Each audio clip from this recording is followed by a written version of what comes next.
De Janeiro e gostaria de saber como entender a parábola do rico e o pobre em Lucas 16.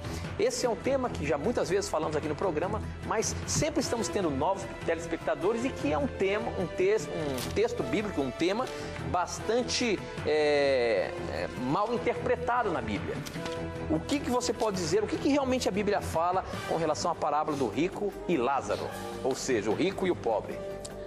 Vamos lá, vamos ajudar nosso telespectador. É importante até a gente ler o texto para contextualizar o telespectador, não é isso? É Lucas 16, 19 a 31. Okay. Por ser muito longo, eu vou dar uma resumida e aí vou ler alguns versos em separado. Lucas 16, 19 a 31 é a dúvida desse nosso telespectador.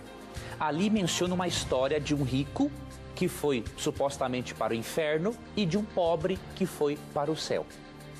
E aí ocorre um diálogo entre os dois, um está sendo atormentado, outro está no céu. E aí Abraão está, na verdade, mais conversando com o rico, e aí o rico pede para Abraão o seguinte: olha, envia alguém para avisar a minha família que este lugar onde eu estou é terrível. E aí Abraão fala o seguinte: olha, eles têm a lei de Moisés e os profetas, mesmo que alguém ressuscite dos mortos, não adianta, eles têm que crer no que está escrito. Muitos cristãos têm visto nesse relato uma prova de que existe vida após a morte, ou seja, de que antes da ressurreição é possível ter consciência durante a morte. Muitos creem com base nesse relato que os bons vão para o céu ou para algum lugar intermediário e os maus vão para o inferno. Porém, nós não podemos, queridos, interpretar essa história desse jeito. Por quê? Lucas 16 está num bloco de texto em que Jesus conta uma série de parábolas. Esse bloco de texto, ou perícope, começa no capítulo 15 de Lucas e vai até o capítulo 17, verso 10. Então ali tem várias parábolas do administrador infiel, da dracma ou moeda perdida. Tem várias parábolas do capítulo 15 ao 17. Então, por uma questão de texto, se Lucas 16 está num bloco de texto em que há parábolas, é óbvio, ali é uma parábola. Uma parábola é uma narração fictícia utilizada para ensinar um ponto moral. E qual é o ponto moral que Cristo queria ensinar? O do verso 31 de Lucas 16. Quem quiser ser salvo tem que ler a Bíblia. Tem que ir à lei de Moisés e aos profetas. Agora, que Lucas 16 não é um relato literal, fica muito óbvio pela análise do próprio texto.